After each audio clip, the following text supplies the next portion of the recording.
All right, and welcome back to day 3 of Microsoft Build 2018. We are at Build Live, powered by Channel 9. I'm Christina Warren, joined by Tim Ure, and very special guest. Yes, hi. This is Alex Kranz, who is the Senior Reviews Editor. That's your new title, right? Yes, Senior Reviews Editor. Senior Reviews Editor at Gizmodo.com. Yes. And this is where I should disclose, Alex and I used to sit next to each other. We used did. to work together. Used to do conferences like this together. We covered a lot of these together. And so we wanted to have you on because, you know, day 3 builds kicking off. We've got a lot of great content that we're going to be streaming, like, right, Tim, and a lot of interviews we're going to be doing on Build Live. But kind of wanted to get your perspective, Alex, because you're developer adjacent. You're part of the press. You texted me earlier this week and you said, I love Build so much, it's so nerdy. What's your impression been of the week so far? You know, it continues to be one of the nerdiest of the developer conferences, but in a very fun way. I really enjoy it because the passion that people bring to it is just next level in a lot of ways, and they're really willing to get down there and talk nitty-gritty code from the moment they grab their badge, which I feel like I don't see at a lot of the other conferences. This is where we should put the graphic on the screen that says achievement unlocked then, I guess, right? Exactly, like nerd achievement unlocked, exactly. Absolutely. Glasses. Yeah, I think that's one of the goals of Build is that we've had is that, you know, we have engineers here and we want engineers, and it's kind of had that engineer to engineer conversation. Yeah. You know, less fluff, more code, and hearing what's new and hearing what's exciting people in the audience and the attendees, right? Absolutely. And I've really appreciated how focused you guys are on the code. It is a little bit of a bummer for those of us who try to cover things from, like, very broadly speaking. Makes my job a little bit harder trying to find the really fun stories for my audience. But there's a few, like, it's a neat exhibit. All right, but we did have some fun stories for you. I mean, we had puppies and mini horses. Yes, I saw the puppies, I saw the mini horses, I saw the rabbits. Yeah? I feel like there was a little bit of a too many rabbits to puppies ratio. I would have preferred a few more to puppies. Okay, all right, that's a note that we will take on for next year. Thank you, I appreciate it. What other things have you seen at Build that have really kind of stood out to you? You know, one of the things that I've really enjoyed has been a lot of the conversations around AI here, and a lot of conversations around how Microsoft seems to be looking at AI a little differently than some of its competitors. And I've really appreciated how focused it is on the ethics of AI, especially, you know, just watched Westworld, and then the very next morning we're talking about AI here at Build. So it was nice to hear. It was planned, I gotta say. There we go. It was really pleasant. And even just before we went live here, you and I were talking about some other things that, you know, AI related as well. And it's like, the machines are taking over, and that ethics is really, you know, is really important to, you know, do AI for good is critical to, you know, technology companies like us, and especially leaders in the innovation in the AI space. And you heard Satya talk a lot about that and what responsibility we feel in the products and services we offer. That was something I absolutely appreciated, because I think you cannot talk about AI and the good it does without that hand-in-hand conversation. We have to have that communication about the potential for badness with AI and how we always have to be very mindful of that and think of the ethics of AI. And so it was great to hear it, even just very briefly in the keynote, to have him just, you know, name check it was really appreciated. And it's not just also about the ethics, but the helpfulness of AI. You know, sometimes I think we tend to think about AI as, you know, hot dog or not kind of things, but you know, we saw the accessibility improvements that can, you know, benefit from AI and things like that. Yeah. I really I liked hearing about the accessibility and that initiative. It's $25 million, I think, right? Yeah. To push for more using AI to make things more accessible. I was speaking with one of your colleagues yesterday about that accessibility and about how, like, AI is a really great form of user interface, which I hadn't really considered before. I think of AI as a lot of things, but I don't think of it as a tool for user interfaces. So I was really excited about that. Well, no, but if you think about it, if you're blind or if you have certain movement issues and you are able to use your voice, AI can be great from that perspective, and it can also be great from even inferring movements or inferring actions. Absolutely. To then go the next way. But you're right, I do think it has the possibility, I hadn't even thought of it that way either, but it does have the potential to kind of be one of the next UI paradigms, or at least involved with it. Yeah, you know, because right now it's one of those things I talk about a lot. We've mastered the keyboard. I mean, everybody has their own personal keyboard that they really, really enjoy. Side note, you are obsessed with mechanical keyboards. I am absolutely obsessed with I was surprised that I kind of have a thing for user interfaces as a whole, because I love a good mechanical keyboard. I'm a Topre fan.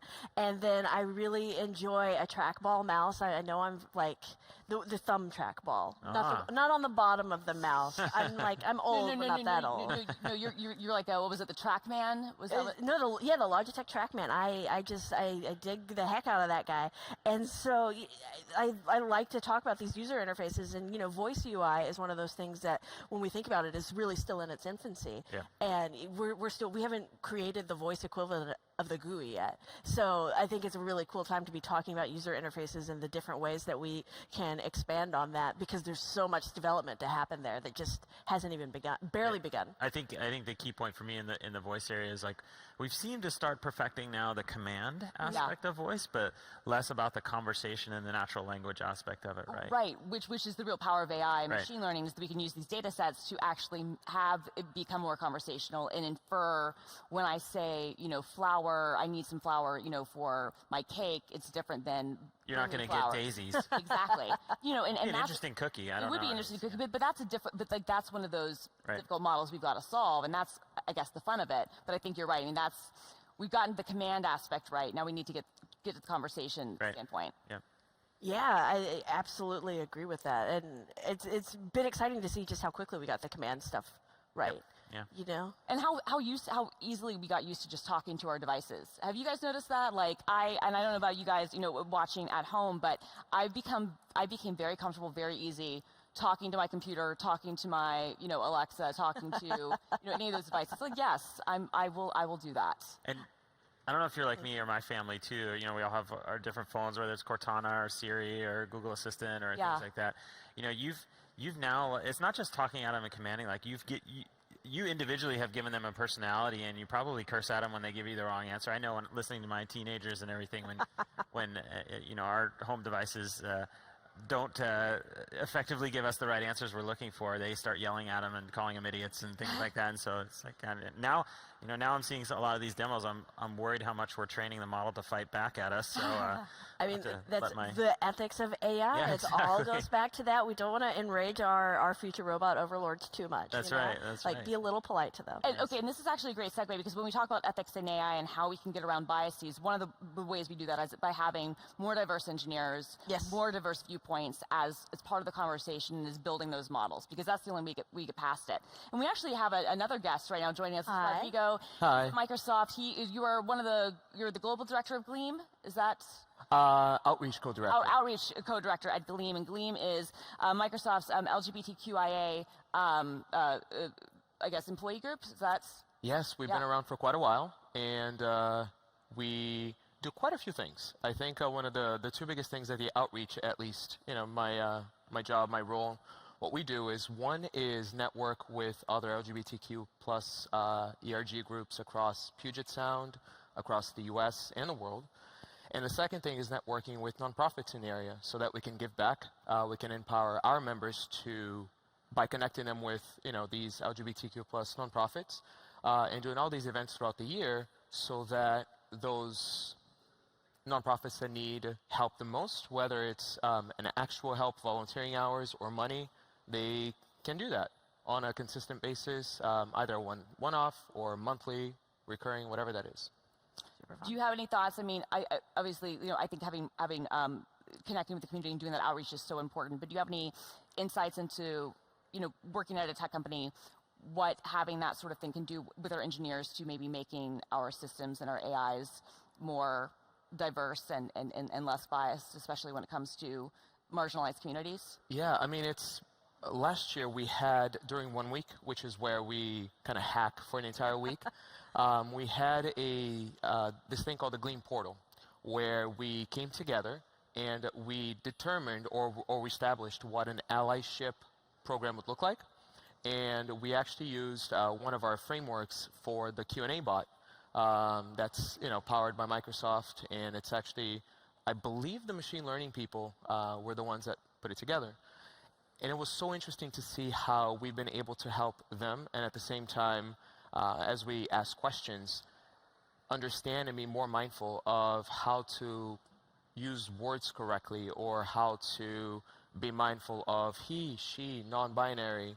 And those are things that you don't really think about on a daily basis, you know, especially when you see that sometimes managers come up and say, hey guys, or ladies and gentlemen, and then you take a step back and you're like, wait, okay, I know that today guys is sort of, I guess, a catch-all? There's a really no sex associated with it, but can you maybe change to everyone? Hey everyone, hey y'all. And those are things that throughout that week we learned and that we're constantly fighting for with everything, with Azure products, with Office, WDG, and we're plugging ourselves into all of these different services and products to make sure that we are inclusive, diverse, and everyone is represented and everyone can feel safe enough to use our products. That's great. It's great. Yeah, it's a good perspective. Tim, so far this week, what have been your favorite things that you've seen at Build? I think the one thing that blew me away was the IntelliCode aspects. In fact, you know, we actually made some programming changes here on Channel 9 because it was so cool. It was really cool. And as I was reading more about it and looking at the actual experience, you know, as a developer and trying to be more productive, you know, Visual Studio developers have benefited from IntelliSense for a long time, but it's still you know, it still could have been improved on, and so this IntelliCode really just amplifying your productivity in using AI-powered models of like, oh, I think this is, you know, it's almost like, dare I say, it's like Clippy in Visual Studio. Like it's really, you know, it's not intrusive in saying like, oh, I think you want this API, but really that's exactly what it is. Like, right. Based on the code pattern you're doing, you know, here's what I think you're going to want to do next and everything like that. So it was pretty, to me, that was a really compelling thing. And, you know, and that model was powered by the community, right? So using GitHub projects, I think it was, you know, that had 100 stars or more, I think was the one that was the kind of corpus of public, you know, entity model that we helped use to train some of the stuff. So for me, that was that still stands out as one of the more exciting things that I've seen, because I actually didn't know about it. You know, we know a lot of things internally at Microsoft, but that one was way on the peripheral for me. I wasn't aware that that one was coming, so it was pretty cool. Very cool. Well, we have Rodrigo here, and you know, he was talking about the Gleam initiative and some of the other outreach things we've been doing. Some of the stuff we've actually been doing at Build, which has been pretty incredible, as we've had our lounge area, our community lounge. As Alex mentioned earlier, we had the therapy animals, including the puppies and the mini horses. Puppies. I can't wait. And they're so good. You got to see them. It's like the best. There's nothing better than like petting a bunny or a dog or a mini horse, like little Sebastian. I'm excited. From you know, it's like little Sebastian from Parks and Rec. And one of the things we're actually doing is actually this morning, we were cutting live to this now. This is the Represent breakfast that we were doing with marginalized communities and with allies who are committed to helping them and helping them amplify their voices. And so this is a breakfast that we're doing in this lounge right now. You can see this lounge and kind of the space that's happening. And it's been a great space. And the breakfast that we're doing this morning, we're going to have some great speakers. It's going to be really good. I think be there. Super fun. I think the other thing too, you know, a cue on this is we have also had some evening events that we talked about, and you know, there was last night a discussion about, you know, empowering. You have to help me understand and make sure I get the story right. Yeah. Which is, you know, former imprisoned people and kind of getting them into the industry and empowering them and stuff like that. Yeah, there's a great organization that we had a dinner with called Unloop, and what they do, which I think is really incredible, is they go into, you know, the prison system where already education has been proven to kind of be one of the leading causes of recidivism, is that people, you know, leave prison, they don't have the education to get a job, or they wind up in the system because they haven't had access to certain things for education. And they go in and they teach people fundamentals of coding and IT skills, including there's like a JavaScript course. And so the idea is that when these people leave the system after they've served their time, they can now have a much better chance of going into, you know, the community and going back into society now with the skill, which will lower their rate of their chances of winding up back in jail. So it's incredible. And we've got actually a few of those graduates attending Build, and I wasn't able to make the dinner last night, but I heard that it was fantastic. Yeah, and I really like that we're, you know, bringing awareness to all these different types of diverse groups. Yeah. I saw not one, not two, but three, I think around 12-year-old girls this year at Build in the crowd. 9, 10, and 12. Oh, wow. Yeah. Like, that was really cool for me. I love seeing more women interested in coding and interested in the tech side of things. Yeah, the 9-year-old, her mother is actually a hardware person at Intel. Wow. At Intel. It's amazing. And it was funny to talk with her because her younger daughter is, doing software development. Yeah.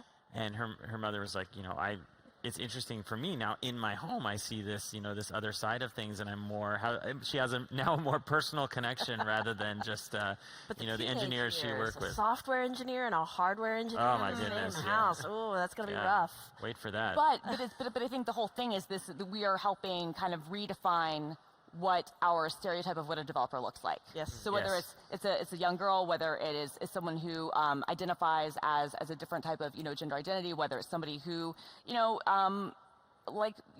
has a different outlook on life. We are redefining somebody who might have previously had some hard times and is now re-entering the industry. We're redefining what it looks like to be a developer and being more open to that. And I ultimately think that's going to make our products better, because that's what studies have shown, is that when you have more diverse backgrounds having input on products, that's what makes them better. I mean, one of the examples in the keynote yesterday, Kevin Gallo was showing off some of the AI stuff in Word and how it can help suggest different grammar suggestions and kind of do it automatically to help people become better writers. And that's a very real thing that lots of people struggle with. Oh, absolutely. Is writing. And how do you solve that problem? How do you train those AI models? By having people who've gone through that or have experience with maybe having trouble writing, having trouble figuring out grammatical cues. You have them and have that data training the model. But if you have people like me and like Alex, and who that's what we do, right? Wouldn't be a very good model. Right.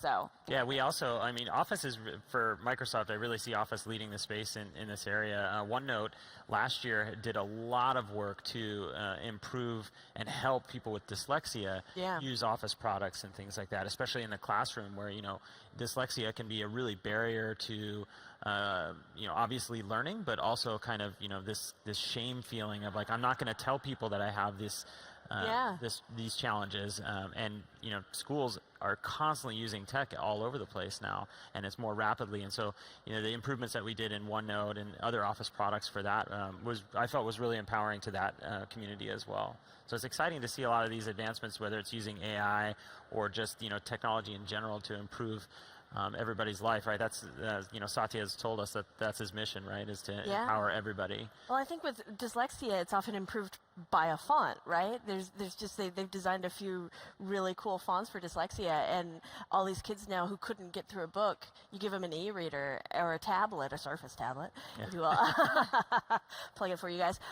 You give them something like that, and they can suddenly focus. They can suddenly have a much better chance at literacy and staying on the same page as their classmates, which even 10 years ago was impossible. That's just awesome. Yeah. And I think it's one of the things, too, that made me fall in love with the company again is this customer obsession, this customer focus, where every and each feedback is taken in as seriously and constructively as it can be, so that it can be applied towards better products. Like the one instance with OneNote, it was, I think, 1 week ago, where they actually came up with an immersive reading on OneNote, which helped a lot of kids struggling with reading and whatnot to be able to finally take firm next steps to be able to read and become faster or better readers as a result. So it's kind of cool to see the kinds of things that happen, the diverse culture, and how it brings it all together through different events. 1 week, which, did I say I'm passionate about 1 week? No, we didn't get that idea at all. No, but I love that. Actually, that was one of my favorite things after I joined Microsoft, and it was not too long before 1 week, and when I learned about that, I was like, oh, I really appreciate that's something that we as employees can do to really kind of dedicate time for those things. And it's even better when you hear those stories about how it can actually become products and things that we actually do. Yeah. Absolutely. So what should we look forward to for the rest of the day, we think? Yeah, so, okay, well, the first thing, guys, as you may have noticed, my usual co-host, Seth Juarez, is not on stage with us. I'm not Seth with a shaved beard. You're not Seth with a shaved beard. I like you a little better than Seth. Yes. I think so. Another achievement unlocked. Yes, See? there you go. You're killing it. No, Seth is not on stage with us, and that is because he is actually going to be leading. Speaking of AI, and this really kind of wasn't planned. It's kind of a natural segue. He's our first session that we're streaming today is going to be about AI, and Seth Juarez is going to be involved. So right after this ends in a few minutes, we'll be going straight to that session. So if you've missed Seth, don't fear. Stay tuned. He's coming up next. And then, of course, throughout the day here on Build Live, I've got an interview with the Twitter team, actually. Some members of the Twitter team at 9:45. We're going to be talking about progressive web apps and how Twitter went from having a native app to making a progressive web app for Windows 10. I know that you've got a conversation with some devs. Yes, web automation. Talking with Chocolatey folks. Yep. We talked about that in day 2 keynote, and we're going a little bit more in depth with those guys, talking about how to optimize your Windows dev box and get all the tools you like. So I'm excited about that. Yeah, I think just as a programming note, we have no more keynotes Nope. today. All sessions. But we will be live streaming a lot today. Including some segments here on Channel 9 Live, but also sessions throughout the day. So make sure that you still tune in and sign in to ask questions. The best part about our Channel 9 Live experience is when we get people to ask questions. Exactly. You talked about the feedback and how it actually fuels the people that we have as guests for the product. So we really thrive on that. So please participate online and log in and ask questions. And log in, ask questions. You can also tweet us at CH9 because we are checking that. Yep. You don't have to have for questions, so that's a great way. Also, all this content that we are watching right now is going to be available on demand. Yes. Yeah. So we are making those available. So every session that has been at Build is recorded, including the theater sessions. So not just the ones that were streamed, but all the sessions. And those are starting to make their way now on our Channel 9 site. So you can subscribe to our podcast feed and start getting those downloads, or just stream them on YouTube as well. Exactly. Yeah. You can, and we've got a YouTube channel set up now for all our Channel 9 developer content. It's youtube.com/Microsoft Developer. So like and subscribe, as they say, to get more of that Ring kind of the bell, content. right? Ring the bell. Exactly. Ring the bell. Turn on notifications on. I will be honest, you might not want to turn notifications on like this week because we're uploading so much hundreds of videos. To be totally honest, but definitely like and subscribe. Yeah. And subscribe to the playlist because we've got, we're going to be doing a lot of build playlists. Yes. So, we've got some great stuff coming up today, and some of the streaming sessions that we're going to have. I know everybody's favorite topic, blockchain. No, seriously, it's cool. That's going to be one of the sessions that Mark Russinovich, who is just one of the smartest guys in the universe, he's going to be doing that, and that will be streamed live right here on Channel 9. Be able to demystify blockchain for the humans, right? I mean, we'll see. I don't know. I mean, I've been covering blockchain. Maybe Mark will be announcing a new ICO. Okay, what would the name? Russinovich coin? Rustcoin? Rustcoin? I'll go with that. Yeah, Rustcoin. I think Rustcoin, because I think Russinovich coin would be too long. I'm going to get in on the ground floor. You guys want in? I'm going to invest. Get in on that. He told me all I have to do is recruit 3 other people. So Heck yes, we've got it. We've got it covered right here on the stage. All right. What about you, Rodrigo? Are you going to invest in Rustcoin? Join us. Right? I might. Yeah, there we go. Fist bump. She's making it very convincing Boom. right now. Can we do it as a 1 week? That should be our next one of our 1 week projects. Is figuring out which ICOs to avoid. That would be a great 1 week project. Yes. We can do anything. So I'm curious, Alex, as someone who covers a lot of these different things. Yes. And seeing what you did, at least here from Microsoft's perspective, like as you look, 2 years out, like what do you see on the horizon? What excites you most? Or what scares you most? What scares me most? Obviously, AI terrifies me. I love it. I love Love-hate AI, relationship? but I'm also a huge science fiction fan. I was going to say, this is why you love it. I'm like, Westworld. it's very exciting to live in Westworld or the AMC show Humans, but it's also like I've watched those shows. They don't end. They don't have happy endings, so it's a little terrifying. Sure. But I have to say the AI and the idea of using AI as a new user interface, using it to enable those new user interfaces, both for accessibility reasons and for big user interface nerds, is really, really exciting. And I look forward to seeing what people really pull out of that and how they use those tools to develop whole new ways for us to interact with our computers, because we need to develop those new ways. As mixed reality becomes more common, and as we slowly move that in that direction, we have to find new ways to interact with those worlds that are slowly being built. Yeah. Oftentimes here at Microsoft, I saw some really cool mixed reality demos while I've been here, and like it's exciting. That's great. This is mostly a developer show, but we do have some hardware stuff, and we've had it kind of in the booths. And I know you've been talking to people. You're a hardware nerd. I'm a big hardware nerd. Have you seen anything cool? Like, did you check out the DJI stuff, the partnership with that? I saw the DJI. I really like what they're doing there, and I'm very excited about Project Connect. I love the idea that Connect is coming back because, again, I'm a user interface nerd, and that was one of the also we loved ones. Connect. I mean, yeah, Connect was great, and so it was a real bummer last year. I think it was October. Microsoft announced that Connect was done. And then to get this surprise return for it, we haven't seen a lot of details yet. I'm hopefully going to learn more about it today. Yeah. But stay tuned to Gizmodo.com to read Gizmodo.com. I'll hopefully have a lot more details about Project Connect. But I was just that was one of my favorite things that was announced here at Build. And I can't wait to see what developers do with it, because I absolutely want to be in my home doing this and to control my computer. My roommate won't. She won't. I mean, her Instagram will probably. She'll just get lots of Instagram lives. Her Instagram will, and a whole new one. Her cats will like it. Yeah, her cats will really, really dig it. But yeah, I'm pumped to see what happens in that space. We've just got one more minute before we go out, but I want to say I like what they did with Connect, bringing it back this way, because I think the best way Connect was being used was being hacked in those ways anyway. So now to kind of make this part of the official story, I think is really cool. That's great. Yeah. All right. Well, we've just got like 1 minute left before we close out and we go to see Seth Juarez. Again, we are going to be streaming live all day, so stay tuned to watch sessions that we live stream. The keynotes, as Tim said, are over, but we will be doing interviews and panels and lots of stuff.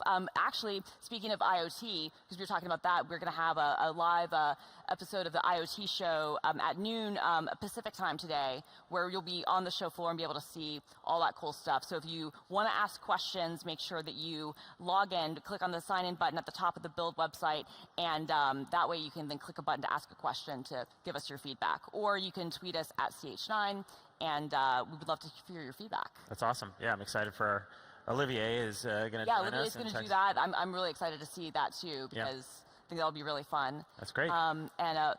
Rodrigo, Alex, thank you so much for joining us this morning and telling us about our various diversity initiatives and talking about empowering other types of developers. And all right, we will see it. Enjoy, Seth. Thank you.